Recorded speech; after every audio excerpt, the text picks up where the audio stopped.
As an advocate enrol होने की journey में सबसे अहम टेस्ट होता है लॉ गेट। लॉ गेट क्या होता है, इसके लिए रजिस्टर कैसे करते हैं, इसका सिलेबस क्या है एंड इसको पास करने के लिए प्रिपरेशन की क्या क्या स्ट्रेटेजीज हैं, ये सब हम आज इस वीडियो में डिस्कस करने लगे हैं। एंड अगर आप ये वीडियो पूरी देख लेते हैं तो आपको किसी भी तरह की प्रिपरेशन के लिए किसी भी तरह की क्लासेस या ट्यूशन लेने की जरूरत नहीं रहेगी। एंड हम ये भी देखेंगे कि स्टूडेंट वो कौन सी मिस्टेक्स करते हैं जिनकी वजह से वो फेल हो जाते हैं। Hello everyone, I am Hamad Ahmad Khan and welcome to the legal forum YouTube channel. जो हमारी एडमिशन सीरीज की वीडियोस थी जिसमें मैंने एलएलबी के बारे में, एलएलबी के एडमिशंस के बारे में और लॉ प्रोग्राम्स के बारे में कंप्लीट इन्फॉर्मेशन प्रोवाइड की थी, उसमें लॉ गेट वाज मिसिंग। मुझे काफी बार कमेंट्स में भी लोगों ने ये कहा, ये रिक्वेस्ट आई कि आप लॉ गेट पे भी वीडियो बनाएं, बट मैं इसलिए नहीं बना रहा था बिकॉज मैंने खुद लॉ गेट दिया नहीं था and I don't believe in preaching things जो कि आपने कभी खुद की ना हो। अब क्योंकि मैं इन सब स्टेजेस से गुजर चुका हूं, अपना लॉ गेट सी लॉ सक्सेसफुली पास कर चुका हूं फ्यू मंथ्स बैक, वो भी अपनी फर्स्ट अटेम्प्ट में। So I think it's right time कि मैं आपके साथ इंफॉर्मेशन शेयर करूं। सो वीडियो को कंप्लीट देखिएगा, आपको किसी भी तरह की क्लासेस की जरूरत नहीं रहेगी। और अगर आप सेल्फ स्टडीज करेंगे और अगर आप वीडियो में बताए गए सारे स्टेप्स को फॉलो करेंगे तो you can easily pass the test. आगे बढ़ने से पहले चैनल को भी जरूर सब्सक्राइब कर लें। सो अगर मैं स्टार्ट करूं कि लॉ गेट बेसिकली है क्या, तो basically it's law graduate assessment test. इसमें यह टेस्ट किया जाता है कि आपने अपनी स्टूडेंट लाइफ में यानी ग्रेजुएशन करते हुए क्या खोया और क्या पाया, क्या सिर्फ डिग्री ही ली या आपको इंफॉर्मेशन या नॉलेज भी आपने ग्रैस्प की। ये 100 मार्क्स का टेस्ट होता है containing different segments and you can say different subjects, जो कि हम आगे सिलेबस में आएंगे तो डिटेल में देखेंगे। आप इसे etc.hec.gov.pk से जाकर रजिस्टर कर सकते हैं। इस वेबसाइट पे सबसे पहले आपको अपना अकाउंट रजिस्टर करना होगा यानी साइन अप करना होगा, देन अपने अकाउंट में आप लॉग इन करके आप टेस्ट के लिए रजिस्टर कर सकते हैं। आपके पास इसका ऑप्शन तभी आएगा जब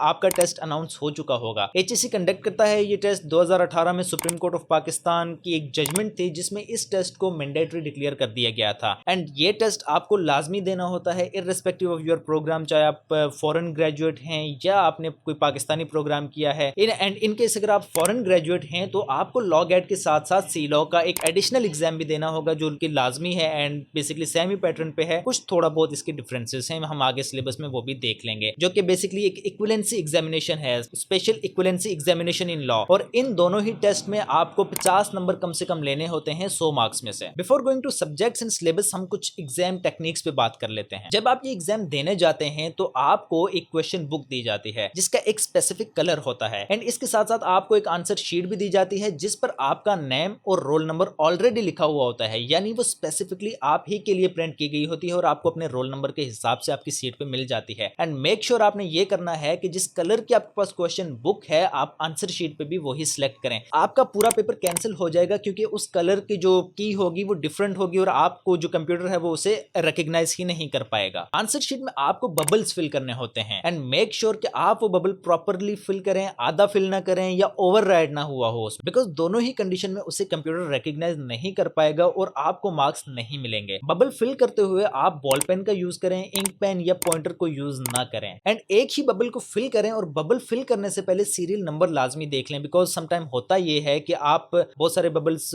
MCQs की बबल्स फिल करते हुए आ रहे होते हैं लेकिन बीच में कोई एक आध MCQs आप नहीं करते या स्किप करते हैं और देन आप नेक्स्ट जो क्वेश्चन होता है उसको तो आप पढ़ लेते हैं लेकिन जो सीरियल नंबर आप वहीं से डायरेक्टली कंटिन्यू कर लेते हैं और वो आपकी बहुत सारी चीजें गलत हो जाती हैं क्योंकि उसके आगे फिर आपका पूरा जो एग्जाम है वो सीक्वेंस से आउट हो जाएगा एंड आपका सारा पेपर ही गलत हो सकता है। मोस्ट इंपॉर्टेंट थिंग जो कि स्टूडेंट मिस्टेक करते हैं और वो इस मिस्टेक की वजह से फेल भी हो जाते हैं और वो ये है कि वो पूरा पेपर पढ़ने की ट्राई करते हैं पहले। प्लीज डोंट डू इट, क्योंकि आपके पास इतना टाइम नहीं होता कि आप उस पेपर को एक बार पढ़ें और दोबारा से देन आप उसको अटेम्प्ट करें, क्योंकि आपके पास टाइम बहुत लिमिटेड होता है। आप एक MCQs पढ़ें और उसका अगर आपको आंसर आता है तो वहीं पे उसका बबल फिल करें और आगे निकल जाएं। और एक और मिस्टेक ये भी होती है कि स्टूडेंट को अगर कोई MCQs नहीं आता तो वो उसे बार बार पढ़ना स्टार्ट कर देता है। ऐसा भी नहीं करना, आपने उसे स्किप करके आगे निकल जाना है। ऑलमोस्ट हाफ टाइम में आपके MCQs हो जाएंगे एंड जब हो चुके होंगे तो उसके बाद आपके पास टाइम होगा कि आप रिमेनिंग टाइम में उस पर फोकस करें और दोबारा से अगर आपको आंसर समझ आता है तो आप करेक्ट आंसर लिखें। और अगर इन केस आपको आंसर नहीं आता तब भी आपने MCQ को खाली नहीं छोड़ना, बबल को खाली नहीं छोड़ना, बिकॉज आप उसको अगर फिल करेंगे तो देयर आर चांसेस कि आपको उसका मार्क्स मिल जाए, क्योंकि यहाँ पे कोई नेगेटिव मार्किंग है नहीं तो इसलिए कोई नुकसान ऐसा है नहीं कि आप अगर कोई बबल फिल करेंगे और वो गलत होगा तो आपका नेगेटिव मार्क आ जाएगा, ऐसा भी नहीं होगा। तो लिहाजा ये फायदे में ही है कि आप उसको जो है बबल फिल करके ही आए। एंड इस तरह के जो चांस वाले मार्क्स हैं वो भी समटाइम बड़े क्रूशियल हो जाते हैं, बड़े अहम हो जाते हैं, क्योंकि समटाइम लोग स्टूडेंट्स 1-2 मार्क्स की वजह से भी फेल हो जाते हैं। तो इस तरह की सिचुएशन के लिए काफ़ी इंपॉर्टेंट हो सकते हैं। चलिए अब देख लेते हैं कि टेस्ट का सिलेबस क्या है एंड सब्जेक्ट वाइज उसे प्रिपेयर कैसे करना है। फर्स्ट ऑफ ऑल मैं आपको ओवरऑल प्रिपरेशन का तरीका बता देता हूं कि ओवरऑल उसको प्रिपेयर कैसे करना है सब्जेक्ट की तरफ मूव करने से पहले। देखिए टेस्ट का पैटर्न कुछ ऐसा है कि जिस स्टूडेंट ने थॉरली टेक्स्ट को पढ़ा होगा वो इसे इजीली पास कर लेगा, इसके अलावा वो पास नहीं कर पाएगा। सो आपने अपनी जो भी प्रोविजंस ऑफ लॉ हैं उनका पूरा टेक्स्ट वर्ड बाय वर्ड बगैर स्किप किए पढ़ना है और इंपॉर्टेंट वर्ड्स को हाईलाइट करना है। मोस्टली स्टूडेंट ये मिस्टेक करते हैं कि वो एमसीक्यूज की बुक से प्रिपरेशन करना स्टार्ट कर देते हैं, वो भी जरूरी है लेकिन not initially. In this way पहले आपने पूरा टेक्स्ट पढ़ना है, बेयर एक्ट से इंपॉर्टेंट टर्म्स एंड वर्ड्स को हाईलाइट करना है, देन पास्ट पेपर जो कि अवेलेबल हैं उन्हें आपने अटेम्प्ट करना है और अपना सेल्फ टेस्ट करना है। देन आप एमसीक्यूज की बुक जो अवेलेबल है मार्केट में, जैसे कि नेशनल लॉ अकेडमी या जो सर उमर की एक बुक है वो, या एन सीरीज की भी बुक्स अवेलेबल हैं, आप उनमें से कोई भी बुक लेके आप उनसे प्रिपरेशन कर सकते हैं। बट ये आपका सबसे लास्ट स्टेप होना चाहिए। अब इन बुक्स को यूज कैसे करना है? बेसिकली आपने इनसे पढ़ना नहीं है बल्कि आपने इनसे खुद को सेल्फ टेस्ट करना है।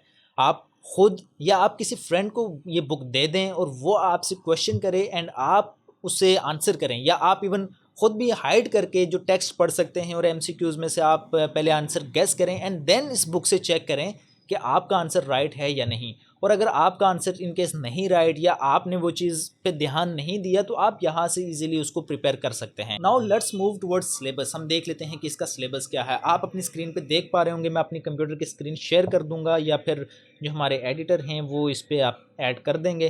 तो बेसिकली सबसे पहले हमारे पास आता है कॉन्स्टिट्यूशनल लॉ, ठीक है, जो कि 20 मार्क्स का है। इसमें सबसे पहले जो कॉन्स्टिट्यूशनल केसेस हैं वो आपके आते हैं, कॉन्स्टिट्यूशनल हिस्ट्री ऑफ के जो भी केसेस हैं, 8 ये केसेस हैं। इन पे भी अगर आप चाहते हैं तो मैं एक सेपरेट वीडियो बना दूंगा। उसके बाद जो हमारे पास आते हैं इसके आर्टिकल्स बेसिकली, ठीक है, वो कौन कौन से आर्टिकल्स हैं ये हमारे सारे आप अपनी स्क्रीन पे देख पा रहे होंगे, जो कि फंडामेंटल राइट्स हैं बेसिकली, एंड इसके अलावा पार्लियामेंट एंड जुडिशरी, ये 3 सब्जेक्ट्स को फोकस किया गया है। और उसके अलावा जो 5 मार्क्स का हमारा इंटरनेशनल लॉ है।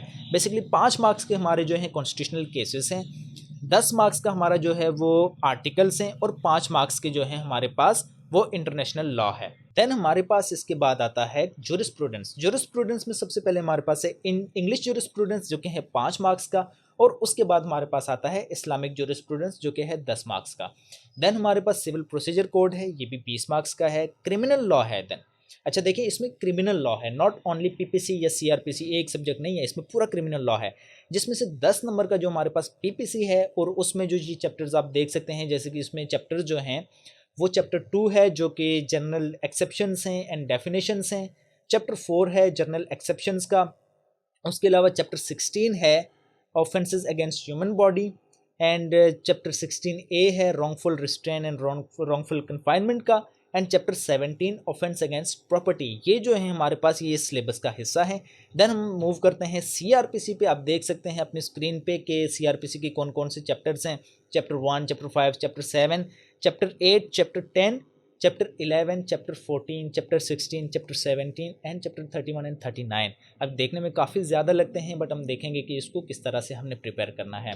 अच्छा इसके अलावा हमारे पास है लॉ ऑफ एविडेंस यानी कानून शहादत, ये भी 20 मार्क्स का है। और उसके अलावा उसके बाद हमारे पास आता है प्रोफेशनल एथिक्स जो कि है 10 मार्क्स का।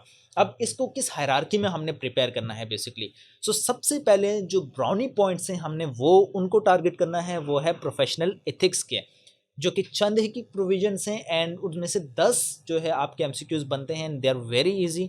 आपने एक बार उनको पढ़ना है, उनका टेक्स्ट रीड करना है, इंपॉर्टेंट चीज़ें हाईलाइट करनी है एंड आपके ये 10 मार्क्स पक्के। देन उसके बाद आपने मूव करना है लॉ ऑफ एविडेंस पे यानी कानून शहादत पे। ये इजी सब्जेक्ट है बेसिकली। कुछ इंपॉर्टेंट इसके जो आर्टिकल्स हैं वो आपने देखने हैं, जैसे कि आपने एडमिशन्स का देखने हैं, रेलिवेंसी ऑफ फैक्ट्स देखने हैं। अच्छा ये बेसिकली उसके अंदर जो सारी चीज़ें हैं, बट ऑब्वियसली मैं अभी एक जनरल ओवरव्यू दे रहा हूँ तो पर्टिकुलर सब्जेक्ट वाइज हर चीज़ नहीं देख रहा, बट उसमें हम डॉक्यूमेंट्री एविडेंस एंड जो गवाही के मेन जो उसूल हैं वो हमने इंपॉर्टेंट वाले देख लेने हैं। देन हमने यहाँ पे इसके बाद हमने जाना है सीपीसी पे। ये मैं इस हायरार्की में बता रहा हूँ कि आपने किस हायरार्की में इसको प्रिपेयर करना है। देन आपने सीपीसी में जाना है और ये प्रोविजंस चंद एक इसके सेक्शंस हैं एंड जो इंपॉर्टेंट ऑर्डर्स हैं वो आपने सिविल प्रोसीजर कोड में से, जो कि 20 मार्क्स का सब्जेक्ट है, आपने उसमें से उसको ले लेना है। उसमें सबसे पहले आपने ये करना है कि 1 या 2 दिन आपने रखने हैं जिसमें आप अपनी जो सेक्शंस वाला सेगमेंट है आप उसे पूरा करेंगे, यानी सारी सेक्शंस आप वर्ड टू वर्ड उन्हें रीड करेंगे और इंपॉर्टेंट वर्ड्स को हाईलाइट कर लेंगे। और फिर आप 1 या 2 दिन आपने रख लेने हैं जो आपके ऑर्डर्स के हैं, आपने इस तरह से इनको डिवाइड करके चलना है। तो टोटल आपके 4 दिन या 3 दिन या 5 दिन मैक्सिमम आपका सीपीसी का सब्जेक्ट पूरा प्रिपेयर हो जाएगा। एंड 4 दिन आप अपने लिए रख लें कानून शहादत के लिए, एंड 1 दिन में भी हो सकता है जो है प्रोफेशनल एथिक्स के जो टॉपिक है। उसके बाद हमने जूरिस्प्रूडेंस, क्योंकि एक टेक्निकल सब्जेक्ट है, बेशक इसके मार्क्स भी कम हैं थोड़े, हमने इसको सबसे एंड पे रखना है। और क्रिमिनल लॉ क्योंकि थोड़ा सा लंबा है तो हमने उसको भी सेकंड लास्ट पे रखना है। देन आपने मूव करना है कॉन्स्टिट्यूशन में। कॉन्स्टिट्यूशन के ये 8 केसेस हैं, बहुत ही सिंपल से केसेस हैं। आपने यकीनन एलएलबी में पढ़े होंगे, नहीं पढ़े तो आपको यूट्यूब पे अवेलेबल हैं, मैं भी कोशिश करूंगा कि उस पर वीडियो बना लूँ। सबसे पहले आपने जो कॉन्स्टिट्यूशनल केसेस हैं, एक बेसिकली ये कॉन्स्टिट्यूशनल हिस्ट्री बताते हैं, उसकी एक हायरार्की है, तो उससे आपने चलते हुआ ना द स्टेट वर्सेस 200, मौलवी तमीज़ुद्दीन खान केस, ये सारे इंपॉर्टेंट केसेस हैं, ठीक है। इनकी आपने साइटेशंस याद रखनी है, इनका बेसिक जो थीम है वो आपने याद रखना है, यानी इनके बेसिक फैक्ट्स क्या थे, कौन सी कोर्ट में ये केसेस जो है वो गए थे, इनिशिएट कहाँ पे हुए थे, ये जो फाइनल इसकी अपील थी ये कहाँ पे थी, ये चीज़ें, ये फैक्ट्स आपने नोट करने हैं। किसने ये केस किए थे, क्यों किए थे, ये आपने याद रखना है। कितने मेंबर बेंच था, जो भी कोर्ट थी, अगर सुप्रीम कोर्ट है तो सुप्रीम कोर्ट के कितने मेंबर बेंच ने ये सुना, और उस वक्त का चीफ जस्टिस कौन थे, और इसमें कौन सा लॉ जो है वो उस पर उसको यानी टारगेट किया गया। ये चीज़ें आपने इसको फैक्ट को देखना, आपने पूरे केसेस नहीं पढ़ने, बस इसकी ये जर्नल चीज़ें आपने देख लेनी है। वैसे तो आपको पढ़ने चाहिए, लेकिन अगर आप नहीं भी पढ़ना चाहते क्योंकि हमारे पास टाइम कम है तो आप ये इसमें से कर सकते हैं। देन जो कॉन्स्टिट्यूशन ऑफ पाकिस्तान के आपने आर्टिकल्स पढ़ने हैं, इसमें भी इंपॉर्टेंट आर्टिकल्स वो हैं जैसे कि आपने पार्लियामेंट एंड जुडिशरी पे ज़्यादा फोकस रखना है, और उसके बाद आपने फंडामेंटल राइट्स को भी देखना है। फंडामेंटल राइट्स से थोड़ा सा वेटेज मुझे जहाँ तक लगता है, बेसिकली ये मेरा पर्सनल ओपिनियन है, कोई हार्ड एंड फास्ट रूल नहीं है, वो दिया जाता है जो फंडामेंटल राइट्स हैं, सॉरी जो पार्लियामेंट और जुडिशरी, बेसिकली आप में उसको उस पर आपको टेस्ट किया जाता है कि अपने जैसे कि प्रेसिडेंट किसके सामने ओथ लेगा, या जज अगर सुप्रीम कोर्ट का चीफ जस्टिस है तो उसने अपने ऑफिस में आने से पहले किस से ओथ लेना है, कितना टाइम होता है पार्लियामेंट का, यानी नेशनल असेंबली का कितना टीन्योर है, सेनेट का कितना टीन्योर है, इस तरह के क्वेश्चन यहाँ से आपको आते हैं। देन इंटरनेशनल लॉ जो है वो 5 मार्क्स का है, चार्टर लंबा है, अगर आप पढ़ना चाहते हैं तो आप पढ़ सकते हैं, लेकिन मैंने अपने टेस्ट में इसको स्किप कर दिया था बिकॉज अगर आपके पास टाइम है तो आपको ज़रूर पढ़ना चाहिए, लेकिन अच्छा खासा चार्टर है, नंबर इसके 5 हैं, तो आई थिंक कि चांस पे इसको छोड़ा जा सकता है अगर बाकी सारी आपकी प्रिपरेशन अच्छी है। लेकिन मैं आपको ऑब्वियसली सजेस्ट नहीं करूंगा कि आप इसे छोड़ें। आप आज जो है उसका यूनाइटेड नेशन का जो यूएन का जो चार्टर है आप उसे पढ़ लें, और इंटरनेशनल कोर्ट ऑफ जस्टिस। अच्छा, इसमें कुछ जो फैक्ट्स जो नॉर्मली आते हैं जो कि आपको एमसीक्यूज़ की बुक से भी मिल जाएंगे, अगर वो भी आप याद कर लेते हैं या वो भी आप देख लेते हैं तो वो इनफ होता है। जैसे कि इंटरनेशनल कोर्ट ऑफ जस्टिस के कितने जजेस होते हैं, कब बना था, इस तरह के कुछ जो फैक्ट्स होते हैं बेसिकली नॉर्मली वही आते हैं। अच्छा, इसके बाद जूरिस्प्रूडेंस, इंग्लिश जूरिस्प्रूडेंस की आप बुक पढ़ सकते हैं बेसिकली, लेकिन ये भी क्योंकि टेक्निकल सब्जेक्ट है और इतने कम टाइम में प्रिपेयर नहीं हो सकता, इसके लिए भी एक पूरी बुक है जो कि आपको यहाँ पे सर जॉन सेलमन की बुक है जो कि एलएलबी में पढ़ाई भी जाती है। अगर आप पाकिस्तानी एलएलबी आपने किया हुआ तो उसमें पढ़ाई जाएगी, लेकिन जैसे कि यूनिवर्सिटी ऑफ लंदन के स्टूडेंट्स हैं उनको नहीं पढ़ाई जाती, तो देख सकते हैं आप, इसे भी स्किप कर सकते हैं। लेकिन इस्लामिक जूरिस्प्रूडेंस आप इसमें यकीनन उसको आपको करना चाहिए क्योंकि आपको प्रैक्टिकली भी काम आएगी, एंड इसमें भी सिंपल चीज़ें होती हैं, कोई इतनी ज़्यादा चीज़ें नहीं होती। ठीक है, हायरार्की की जहाँ तक हमने बात कर ली तो उसमें ये एंड पे हैं बेसिकली। बाकी जो सबसे पहले आपने प्रोफेशनल एथिक्स, उसके बाद आपने करना है कानून शहादत ऑर्डर, पूरा वर्ड बाय वर्ड उसको आपने पूरे एक्ट को पढ़ना है। उसमें ऑलमोस्ट 164 उसके आर्टिकल्स हैं, तो वो आपने कानून शहादत ऑर्डर के सारे पढ़ने हैं, और उसमें इंपॉर्टेंट वाले जो हैं उनको थोड़ा सा ज़्यादा फोकस करना है। करना बेसिकली सबको ही फोकस है, इतना बड़ा कोई वो लॉ नहीं है, तो आप उसको इजीली 4 दिन में इसको कर सकते हैं। देन आपने सीपीसी, देन आपने पीनल कोड एंड सीआरपीसी।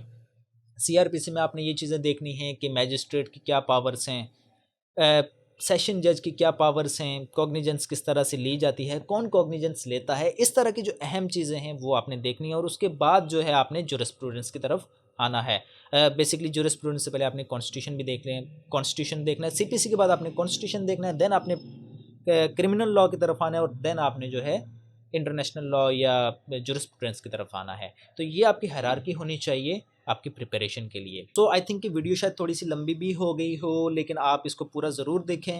अगर आप ये बात सुन रहे हो तो यकीनन आपने देखी ही होगी, लेकिन कुछ ना कुछ आपको इससे बेनिफिट होगा। मज़ीद इसी तरह की वीडियोज़ के लिए आप चैनल को सब्सक्राइब करें। मैं पूरी कोशिश करूँगा कि जो केसेस हैं या जो सब्जेक्ट वाइज भी मैं वीडियोज़ लाने की कोशिश करूँ, but due to time constraint I can not commit कि वो कब तक आ सकती हैं, बट इंशाल्लाह मेरी पूरी कोशिश उसमें रहेगी।